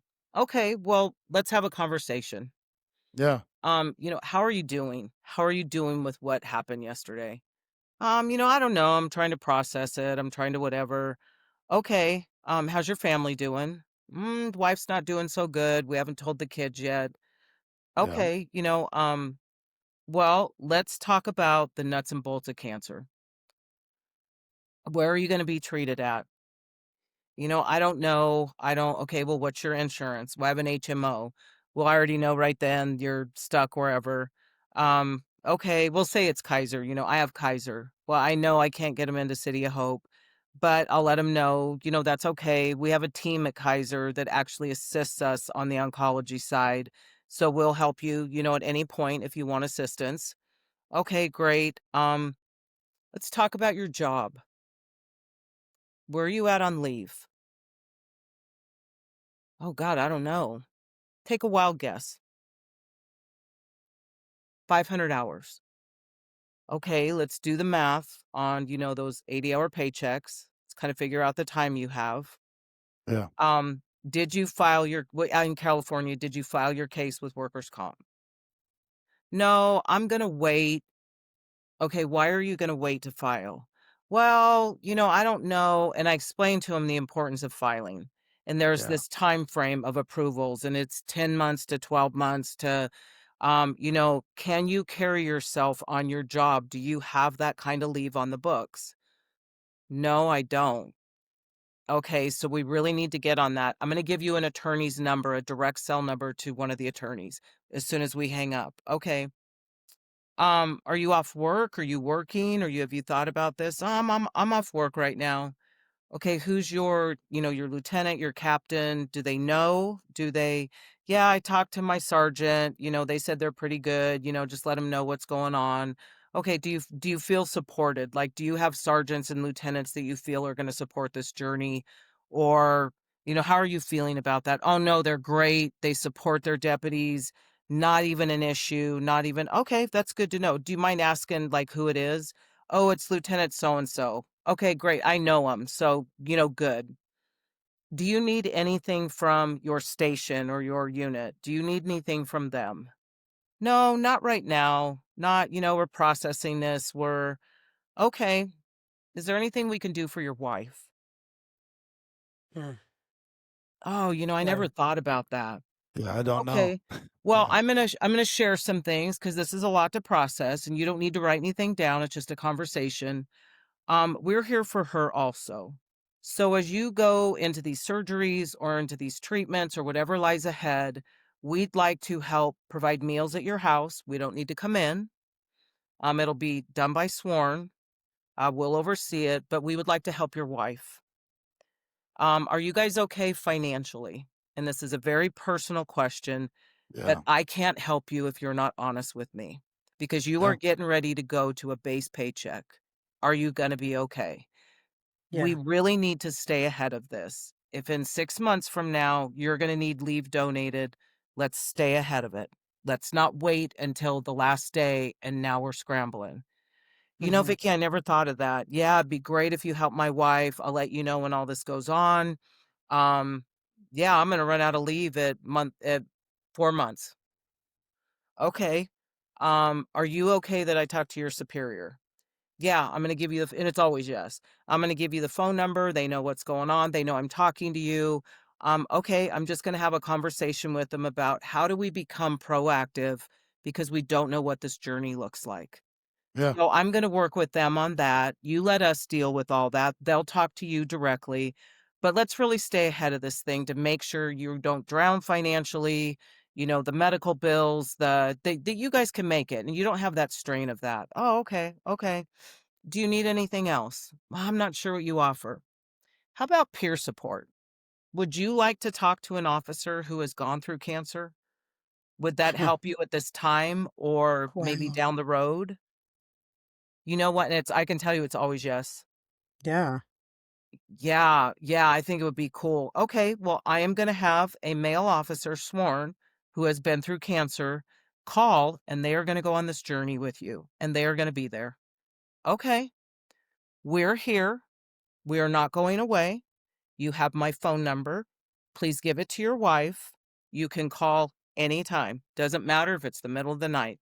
We will call you back in the morning. Okay. When you find out your prognosis, please let us know, and we are on this journey with you. But the most important thing is I need your family to know you are not alone in this. Yeah. Okay. And we hang up. And so our journey begins with you. That's So amazing. I understand you established this in with your husband's department. Have you been able to branch out to other departments to create those kind of relationships? It's funny. I'm probably hated in a few, maybe. I pissed off a few chiefs. It's very hard for our sworn to tell their superiors what they're going through in the most part. Right. Um, and I don't know why. We can the breakdown, the whatever, the time of being a Hmm. cop, call it what you want. I've found that it's easier for me to make that phone call because I can be really direct. "Sir, Right. did you know your Yeah. officer is out? Do you guys have something in place? Do you have a wellness program?" And it's usually no. Yeah. Um, Yeah. I'm at like a 50-50 mark with agencies. Got it. A lot of times it's received and they wanna help, and we have a couple right now that won't take my phone calls anymore, and they have failed Wild. miserably. But, Wild. I always say this, I think my voice Yeah. is I'm not sworn, and I can Yeah. say this, and I can do this, and what's the worst thing that happens? You don't take my Yeah. phone call anymore. Yeah. Well, I Yeah. am gonna help your officer. I don't care if you choose to do it or not. That's why this program exists. Yeah. Um, Right. if we rely on agencies, like I said, it's 50-50. And because we don't talk about cancer, we don't have programs, we turn a blind eye, and it's like, Yeah. shit, I don't know what to do. So we'll tell them if they need anything to call us and pray to Right. God they don't call us. They don't And then if call. they do, I'll tell somebody to go handle it. And so we do Right. this. And it's Yeah. just easier. And that's the stigma I'm trying to break. I will tell you guys, cancer is not a problem, it is an epidemic, and we are Yeah. there. And I'm Yeah. very vocal about that right now. Uh, the numbers don't lie. You don't need Yeah. me to tell you your agency has cancer. You know. You do You know. not need me to call and tell you that. You know. Yeah. Yeah. So what do we do about it? Like I said, Right. it's a 50-50 on the agency side. I work nationwide. I'm everywhere right now. Right. We're still building with the LA County Sheriff's Department. I didn't share this. They gave me a 5-year contract to build a cancer program, and it That's was awesome. really to spearhead the nation. Right. Yeah. And we're doing like 2026 is going to be big. We're going to put some Awesome. really big programs in place. Yeah. Hell And yeah. there's a big shift right now, which I'm very excited about. And, I Yeah. say this, the right person finds out about this at the top and cancer Yeah. affects them, and it's a game changer, and that's what happened. Yeah. Always is. Very true. Yeah, it's a game Always changer. is. So we do that, and then obviously we deal with the agencies. And it's like I said, it's kind of 50-50. We have one right now. We've been trying for a year to work with them. Their numbers are staggering. They literally have done this, and I can tell you guys this. So they had a wife. She's 25. I think we're all parents. Mm. They have 2 young kids. He's not vetted. He's 2.5 years he was diagnosed with cancer, but he is a veteran. Right. He's Right. 27 years old, and he lost his health insurance, and he's on emergency pay right now, which God bless him for doing that. But, Right. this proactive, the pay runs out in June. It is not that far away. So even Right. though you think everything's great, June is gonna be here before you know it. So what are we doing? Yeah. So I've been bugging him and bugging him and bugging him, and I'm like, God, like I'm kind of exhausted, but I talk to his wife all the time, check on him. He's doing pretty good. And she calls me about a month ago and she tells me she went to Tijuana by herself with the babies to get medical attention because they lost their Oh. insurance. Oh. Oh. Well, Oh, I see what you mean. I'm I'm sorry. a I see mom. what you mean. Yeah, I'm a yeah, I get mom. it. Okay. Yeah. Um, the times we're in. Yep. Yeah. I actually called the agency. Yeah. Uh, 3 of them got on speakerphone, and I'm not gonna lie to you guys, I completely lost my shit. Yeah. They can Sometimes you never gotta talk do to that. me again. They are so lucky that young lady made it back. They are Yeah. lucky Yeah. she wasn't killed and those babies weren't taken. Yep. And Wow. this is your officer. Yeah. Yeah. Like, I'm so ashamed to another level. They should So, be. yeah, it They wasn't a should pretty be. conversation. It was Yeah. not a we're still in this weird place right now with them. They're Yeah. like, "Vicky, we're trying. Vicky, we're" "Oh, bullshit. Stop with the 'we're trying.' Like this is someone's Do child." something. Do Yeah. something. So when I say there's times where I say we have failed at cancer, this is what I'm talking about because we don't know Yeah. what to do. We just don't do anything. But what people need to understand is cancer is life and death.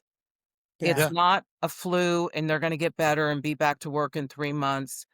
It's you don't know how long you're going to be out. You don't know what's going to happen financially. You don't even know if you're going to have a job. We just had an officer fired in Wisconsin because he's not vetted and he has no time. He has no more time left. Yeah, they terminated him. Well, he's got 2 years Wow. of leukemia treatment. Come on. Do That's Yeah, yeah. better. it's not a good look for law enforcement. No, do And better.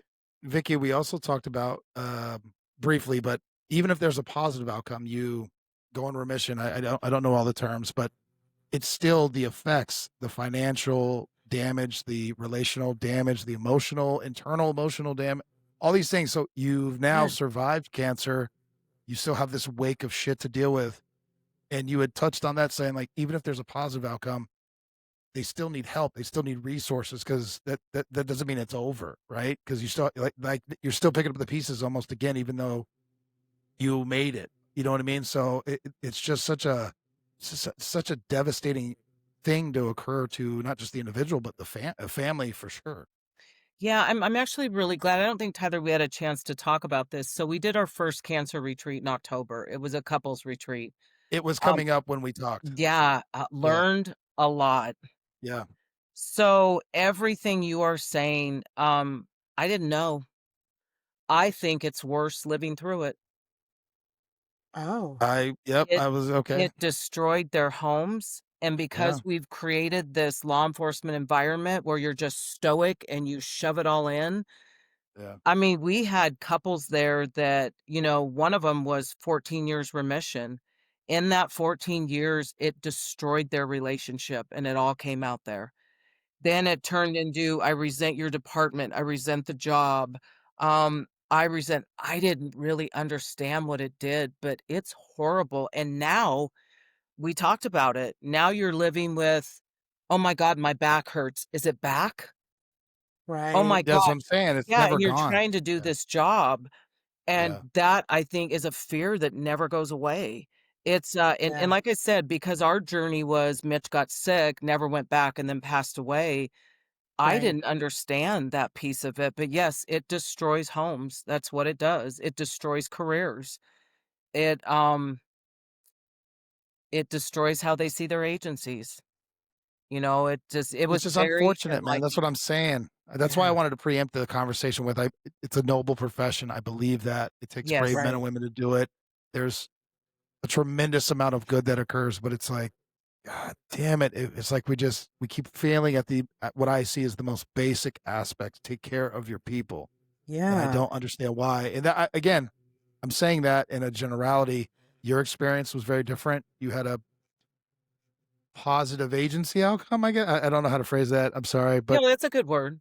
you had a good experience with the agency. Yeah. That is not the case for the vast No. majority that I've ever come across. So even when you told me that, I was kind of going, man, that must be like a one-off because I've never Yeah. heard that. But I am happy that it occurred, and I'm super pumped about what you're doing through the Yes. Well, LA County Sheriff's Tyler, Department because that's exciting. I think why it happened, why God allowed it to happen that way, Yeah, is that he needed to show me what this was supposed to look like. Because Got had they it. not treated me this way, I don't know Yeah. that I would be in the same space. I don't know. I that's a would fair be more point. the angry wife, the departments have failed and Yeah, they have and I'm not that. I know what it's supposed to look like. yeah, And that's what we're Yeah. trying to create for our families. So I think it was all part of the bigger plan. I Yeah. think He it was gave you the all model. yeah, so, coming out of the gate, I was like, "What do you mean people aren't treated like this? Yeah. Isn't yeah. this what they do for everybody? You Isn't would this No, think. what" no. So, yeah, so You, when I'm telling agencies this is what you should do, well, when they're like, "Well, who are you?" Well, I'm a widow that lived through it. Yeah, They right. did this. They did this. So this I'm was my asking you to do, experience. yeah, Yeah, what was done for my family, and then they're like, "Oh." Yeah. I have some Um credence. yeah, mm, so, I just keep saying it. We have such a long ways to go. We have such a uphill battle, but the biggest thing is we have to make sure that our officers are taken care of. And it doesn't matter if it takes 15 years for us to get to where we need to go. We have a responsibility we're all family, to our first Yeah. responder family to look out for each other, to take care of each other. And I think for me, that's why I guess I don't back down from this. I can't rely no, on I love it. agencies because there are no resources. And I mean, even my own, this program's so new, our numbers are staggering. They are I got 3 in 24 hours 3 days ago. I mean, they're Jeez. staggering. This is just my agency. Yeah, So I keep saying, do you guys understand it's an epidemic? There is no Yeah. moving slow with this anymore. There is no more um hey, we'll talk about it tomorrow, or we're putting you on the back seat Yeah. because, budget's too important, or, well, here's the thing. You have a retention problem, you have a recruitment problem, and you have a death problem. Yeah. They're all tied together. They're all yeah. tied together. You So, know what? You make a good point because if you can show, if the agency can show, look, we take care of our Mhm. people, it makes people feel wanted, makes them feel cared for, makes them 100%. feel supported, and it's like, Increases okay, morale. It Yes. yeah, people stay valid point. around. Yeah. Shocking, So right, mom? what I did, that my agencies allowed me to do, it's been pretty cool. LA County Fire has brought me into our academy. So when Ooh. they do exposures in hazmat, they give me like 20 minutes and we talk about why you should be using exposure forms, why they are so important. And Yeah. then, God forbid, you get cancer, Yeah, we're your resource. Your Yeah. department has a resource for you, for your family, and they kind of look at you. So when I give them a pamphlet and I tell them, punch 3 holes in it and keep it for the rest of your career. Know that you have a resource, if nothing else. yeah, And I pray to God Yeah. you don't call us, but if you do, we are there. And then I'll say, hey, you're going to see this agency grow. You're going to hear more about wellness, about cancer wellness. You're going to hear more about screenings. Do them. Buy the cancer policies, like I'm telling you right now, this is what it can look like, and it can look like this yeah, at a young age. So back to Ray, the reason I started this, Ray died at 28 years old with double stage 4 cancer. yeah, And, I share that story with them and I tell them, it's not always a 53-year-old detective. yeah, Yeah. Ray was 28. yeah. Yeah. That's sad. So, Damn. we can't say it's the old people disease anymore. But I think, somebody was asking me today, why do you think the numbers are so high? And I just said, we're the storm. We're in the storm. Yeah. Every agency is down. So what do? They have to pull overtime. I don't care who you work for. We are Yeah. at 120 hours of mandatory overtime. When do you Damn. sleep? Yeah, when do you sleep? When do you take Yeah. care of yourself? We force them to live off of energy drinks. We force them to have a Yeah. crappy diet. Yeah. And then we put them out in exposures. And Yeah, I Vicky. just call it the perfect storm. It Yeah, I is. was talking with Vic Martinez. He had cancer twice, and when I talked through again, there's a lot more information and a lot more topics, podcasts about wellness and nutrition and sleep and all the things that you need to do Yeah. to take care of yourself. But he was like, he was up doing something 20 hours a day, would sleep for years and years, and then he was SWAT, bomb team, all these things. And I'm like, yeah, no Yeah. shit. Yeah, I mean, again, I'm not saying I've solved the where cancer occurs or how to fix it, but it's like, dude, No, you're not sleeping. You're clearly not. You're not going to be. You're not eating balance. You see what I'm saying? Like you're not taking your the care of perfect yourself storm is set, for years like on she end. said. It's like, yeah, these things are going to happen. Okay, but Yeah. let's kind of twist this. So Yeah. we're not going to be able to change that. It's Nope. just not going to change. We know that. Yep. Right. Yep. What if we educated departments on what signs and symptoms are? Yeah. What if Hmm. we teach our sworn, hey, that stomach ache or that backache that won't go away or that indigestion? What if you had information that let you know, hey, there might be something wrong. Maybe I should go in and get checked. Yeah. What if we actually started doing cancer screenings like the fire department? What if Yeah. That's we huge. gave them a chance to find it early? And I think What are that's the what we owe them. chances? I think we owe that to them. I do. Absolutely. And I don't think that's a Such a heavy lift either. It's really Mm-mm. yeah. not, because when you start hitting things like that, now you're looking at an overall cascading effect of, oh, well, our agency does these cancer screenings. So does that lower insurance premiums now? Does that then lower the amount Yeah. that the agency's having to put out for those kind of things? I mean, it could be big. Yeah. So Lower, you good instead on of time? leaving them and it's where we're at, you leave them at a stage 3, 4 diagnosis. Yeah. Yeah. I didn't talk about this. So for 2 years, my husband thought the fatigue was from the job. Uh-huh. Well, So yeah. Or he had yeah. been sick for 2 years that he could honestly remember. Yeah. Oh, we did not talk about that. That's a valid Yeah. point. Yeah. And Yeah. imagine if he just had an annual. We talk about this with mental health, but again, I think it should just be an annual thing. Mental health, a cancer screening, all the things, right? Just because if you can catch it early, you have a better chance of surviving it And he and not did do having it affect. physicals. He did them. He had Yeah. gone in with, shooting pain through his shoulder down his back.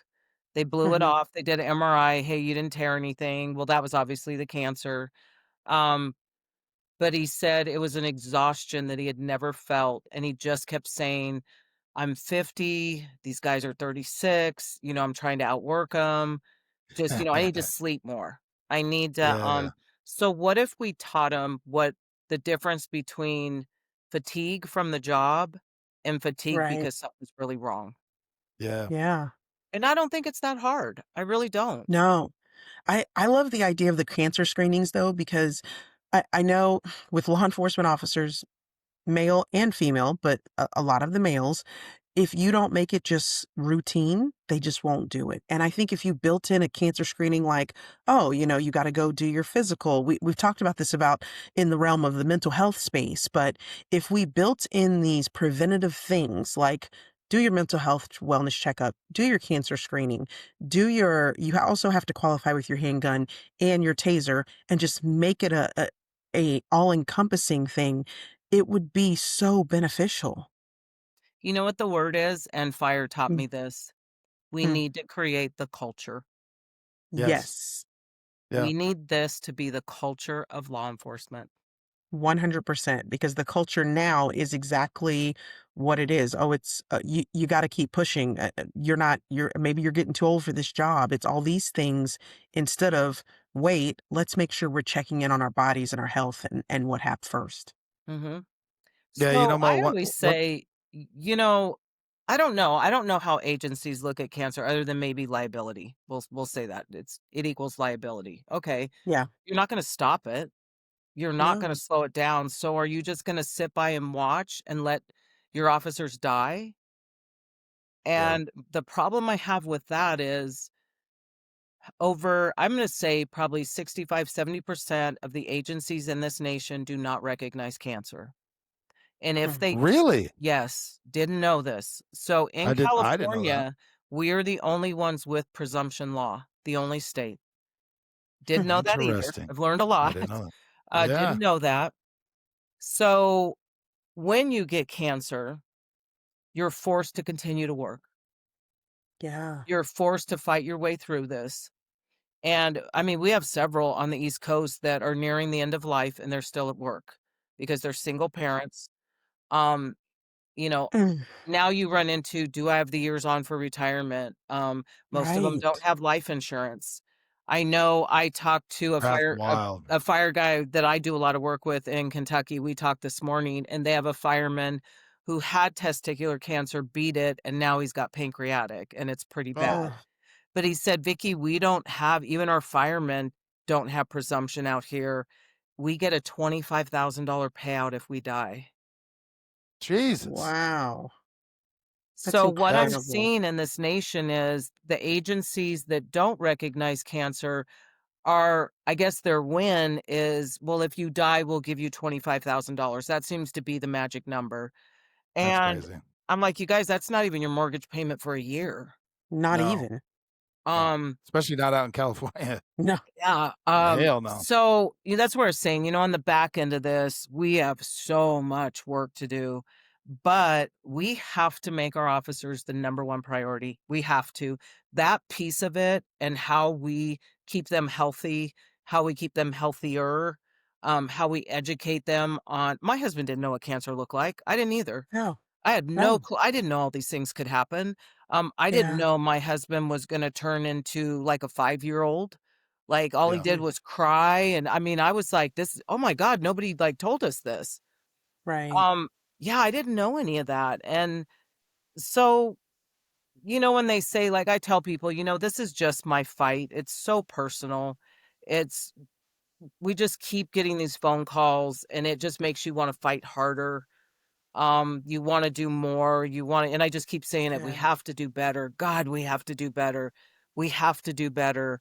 We have like I said, we have a lot in the works for 2026. One of the big things that and I can just tell you, God bless the fire department because they have really stepped in to help me nationwide, Right. including their union.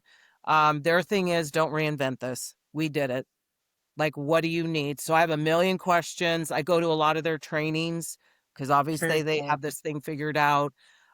They do cancer screenings and they actually they vetted everything. They have one company they use and they're like, Vicky, take it.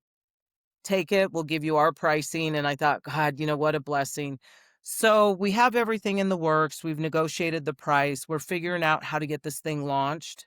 Um, it's like $695, and it's for, That's like, great. 8 major cancers, and I'm like, "I That's don't know, I would amazing. pay it."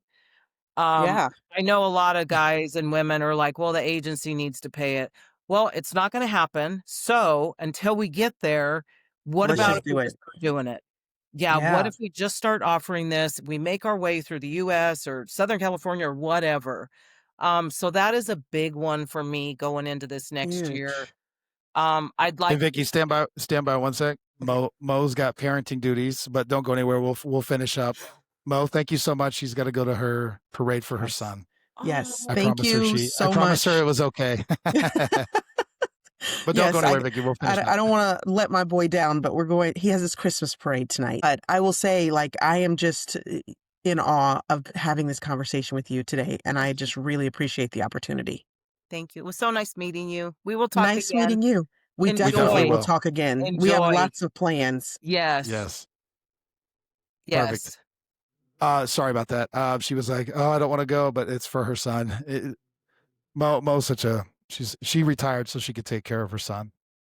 Oh, okay. Anybody who's a parent, I'm like all over that. Yeah, yeah, I love it. But I don't want to. I'll edit this part out. But can we? I want to continue finishing up 2026 and the things that are coming because the cancer screening that's new to me. As far as you and I talking to each other, I think it's This an is excellent very new. idea.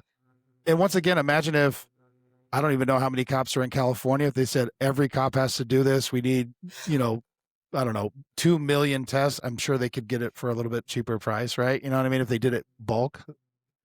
You know what I'm saying? If you get that cohesion instead of how every agency is kind of tribal and they're like, well, that's not how we do it. We use this company. Blah, blah, blah. So here's kind of my thought with it. So we do Yeah. it. You can do it. You cannot do it. Yeah. I've kind of, asked around. I've been at a couple events, with different agencies and stuff. Would you guys do it if we brought it in? They all said yes. I would not have a problem paying it. And Yeah. I think it's because we really are starting to see the numbers. It's like, Yeah. I just lost my partner. I know 3 guys I work with that have cancer right now. So I don't want to say we're scaring people, but I think there's a little bit, not a panic, but we're all aware. You And don't need to hear yeah. my story to know cancer is real. Well, one for sure, but two, I think it gives it. I hate to phrase it this way, but it gives you the credibility. You understand. You've been through it as opposed to somebody who's just seen it on the outside or read about it or talked to people. And I'm not diminishing anybody who's trying to fix this or educate. I'm not downplaying any of that, but for you specifically, I think it lends that credibility, especially being the wife of someone in law enforcement who had to go through that and then had such a positive, supportive reaction. I can tell you right now, the people that listen to this are going to be like, my agency's not doing that shit. And again, my own personal thing, I had to go back and look at my own policy and be like, oh, okay, good. I checked the right box, whatever it was. Cause again, they teach you how to shoot guns, fight, work out, arrest people, constitutional law, write reports, all that shit. But they don't teach you. Nobody's sitting there talking to you about your benefits and your life insurance. Beneficiaries, yeah. Nobody talks about that stuff. I mean, you might have somebody goes, hey, just mark this, do this. You should have that, and you should all have life insurance. Like it's real base level stuff. It's not like a deep dive into it. So this is something that's kind of funny. So this is something I preach. Yeah. And I say this. The only thing that they are responsible for is to give you a job, to train you, to give you a paycheck, and to give you retirement. That's all they promise you. And the rest is really up to you. And I think, there's this, well, we always say it, they're going to take care of me. They're going to take care of me. I know if something happens, they're going to take care of me. And it's not a reflection on the department. And I learned this and I share this story. Mitch Speed was 489610. He was assigned that number when he was hired, and that's how they see you in the system. And it is a massive corporation, is what they're getting. It's a business. And it's not a reflection on anyone. It's just the reality. It is a massive business. Yeah. So how do you run a business? You have to run it smoothly. And there's, money involved, there's budgets involved, there's decisions involved. So as much as we want them to take care of us, they knew 489610 was sick. They knew 489610 was off work, and then they were notified 489610 died. Now, when he dies, there's steps they have to follow. It is a business, and the steps are 1, 2, and 3. We go to your house, we pick everything up, we give you a sheet and tell you, here's all your benefits. Please call. You can get whatever. Let us know. They hand you a card and they say, if you need anything, please call us. I think we're crazy to think they owe us anything more than that, because if you dedicated a team that did we're going to come take you to lunch, or, you have to do it for all 13,000 employees then. And it's not possible. No. So it is a massive business, and it has to be run like a business. That's just the hard, cold facts. And, like I said, it's not a slam. I think it's just the reality. Well, to your point, and I don't disagree. And I appreciate you steering the conversation this way, because I don't want to come off as just bashing every agency. I agree to your point. They couldn't possibly, everyone understands law enforcement is dying, budgets, dying in the sense like they're having recruiting issues, retention issues, all the things we kind of talked about before.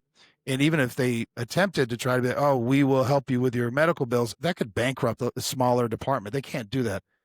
But with that being said, you have to take care of your people and care for your people. So thinking outside the box, something like cancer screenings every year, partnering with a Blue Cancer Connect, something like that, to come in and educate. I don't expect the sheriff or the chief or even my sergeant or anybody to be knowledgeable about all the aspects that could happen to be, whether it be cancer or life. I don't expect that from them. That's not their job. But it would be nice, and it would be thinking outside the box to bring in people who want to educate you or to take that time with you, or like, here's an hour or whatever it is, right? Whenever they want to do it. They could do it during the academy. They could do it, whatever, because they do it for retirement. When you're getting close to retirement, you get hammered with emails talking about retirement planning, all these financial advisors all of a sudden want to, because they want you to move your money over with them. That's why they do it. I get it. But even if you brought in someone who did sell supplemental cancer insurance, at least they could educate you, and you knew what it was. You know what I mean? It could be your decision to make. I'm not necessarily trying to put everything on a department, but they should be thinking of outside ways to take care of their people. Is, I guess, my point. Yeah, and I think, and Tyler, I'm going to kind of expand on what you said. It's like exactly what you said. We're not asking agencies to, hire people and put 10 to run cancer. No. Bring us in and just Yeah. let us help educate you, which means we're going to do an 8-hour training with your peer team. If you call your peer team right now and say, I have cancer, what are they going to do? Shit, I've never done this before. I Exactly don't right. I don't even know what to say. He called and Yeah. said he's dying. Like, I don't know what to do. Yeah. So let us educate him Yeah. for your peer team to help their brothers and sisters. That's why we built peer. If Yeah. you as a department, let us spearhead like how you deal with this instead of just saying, call us if you need anything. Yeah, Yeah. fundraisers are real. Sorry, it is what it is. Fundraisers are Yeah. real. GoFundMe's are real. Being present is real. We're doing an emergency blood drive right now. That's what you I do. saw. Yeah, that's Yeah. what you do. It's not that hard. It's phone calls. And it's knowing, and I'm so grateful. The first phone call was to me on this one. It happened Thanksgiving Day. The blood Um, drive. he got admitted the night before, and this whole thing blew up over Thanksgiving. And it was like, Vicky, we don't know what to do. You Yeah. guys, this is what I do. What do you need? We need X, Y, and Z. I got phone numbers. Let me get back to you. You don't go, hey, do you have someone that can call them? No, this is what we do. And I'm so Yeah. glad they called. So over Thanksgiving weekend, we moved mountains, and they're like, how did you do this? And I'm like, because this is what we do. Yeah. And it's to better serve our officers. And all we ask is for the agency, to get involved, be aware, step up. If nothing else, just call me. Like, you don't even have Yeah. to do anything, just make the phone call. But, I think it's back to what we talked about. We can't tell our sworn that we care or we have wellness, because that's a box a lot of times. That's a whole nother subject. If we're not, but we have to be willing to do everything. It can't Yeah. just be the easy certain things or the things that are convenient, or, your friend Joe happened to build this program and he's your buddy, so you're going to let him do it. You have to really look at what the needs are. And I think with cancer, we're not going to stop it, but we sure can slow this thing down. And now you're talking about, we have officers that beat it, and we have officers that go back to work, and we have officers that can retire. And I think we owe them that. No, for sure. Vicky, I think that's a perfect way to summarize this conversation. I'm like any nonprofit when we Yep. ask for donors and sponsors, and, we all ask for money. This does not go to us. Everything that we make, um, yeah, nothing goes to us, I mean, we're not a bank, but we Yeah. have some situations where people just are not going to make it. And the time off of work, or the single parents, or the loss of health insurance, or it allows us to just continue to assist our officers in whatever way possible. I mean, we paid for a divorce to be stopped. He had 4 weeks to live. He was in the middle of a divorce. Um, he had kids, and he called to ask if we could stop his divorce. So we paid for the attorney. And I think we owe you guys that. It might not make sense to anybody, but this man needed to die in peace and know that his children were taken care of. And it Yeah. wasn't that he didn't have the money. He was terminal. He was in the hospital and he didn't know what to do. He doesn't Yeah. need to carry that. Let us make the phone call. We have attorneys. We have every resource you can even imagine. We had an attorney go to his hospital and stop the divorce. And then we got all his benefits back in order.